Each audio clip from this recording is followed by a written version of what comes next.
था कि 22 सितंबर इवनिंग तक उसको रीएक्टिवेट करें, रोवर और लैंडर दोनों को। बट अभी कुछ कारणवश अभी हम कल करेंगे 23 सितंबर को।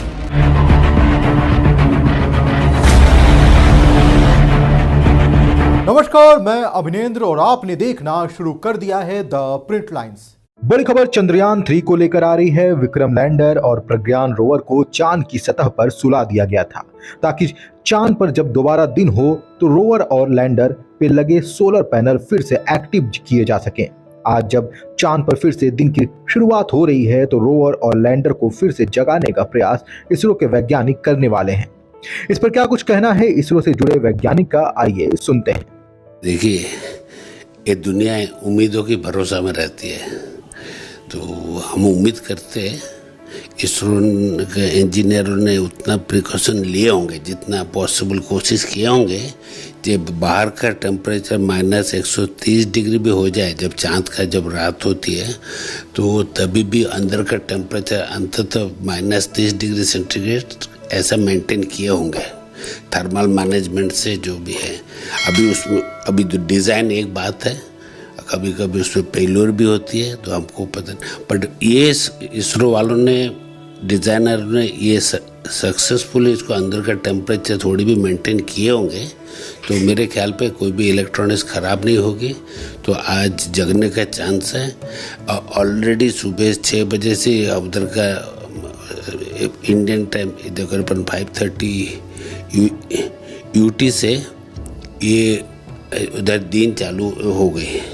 बट उधर भी जो सूरज उठता है करीबन 6 से 9 डिग्री एलिवेशन एंगल जब होगी, तभी वो सोलर पैनल काम करेगी, सोलर पैनल बैटरी चार्ज करेगी, उसका बाद इंस्ट्रूमेंटेशन कम्युनिकेशन चालू हो सकोगे। सभी चीज़ सही सलामत जाती है। तो पहले हमारा प्लान था कि 22 सितंबर इवनिंग तक उसको रीएक्टिवेट करें, रोवर और लैंडर दोनों को।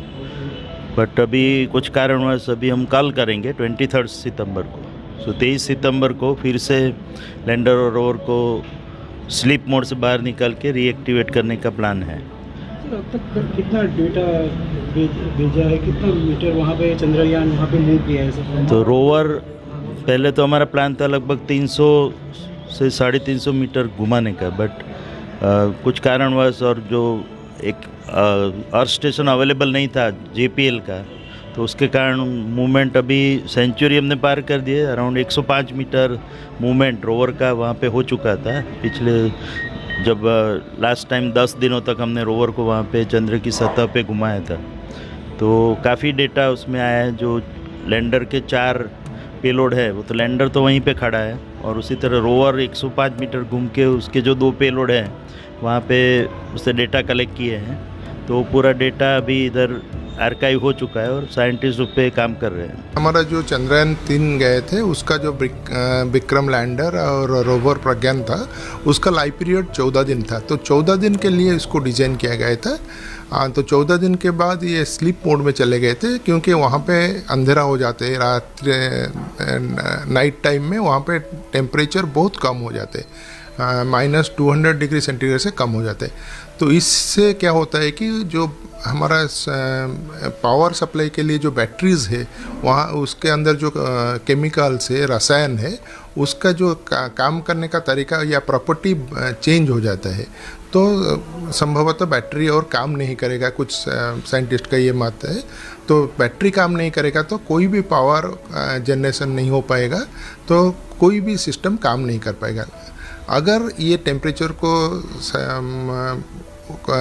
ऊपर जाके बैटरी काम करना शुरू करेगा, तो पहले ये सूर्य के किरण से चार्ज होगा। जब सूर्य 9 डिग्री ऊपर आ जाएगा, वो और कुछ घंटे में हो जाएगा। फिर चार्ज होने के बाद वहाँ से सिग्नल आएगा, कम्युनिकेशन होगा।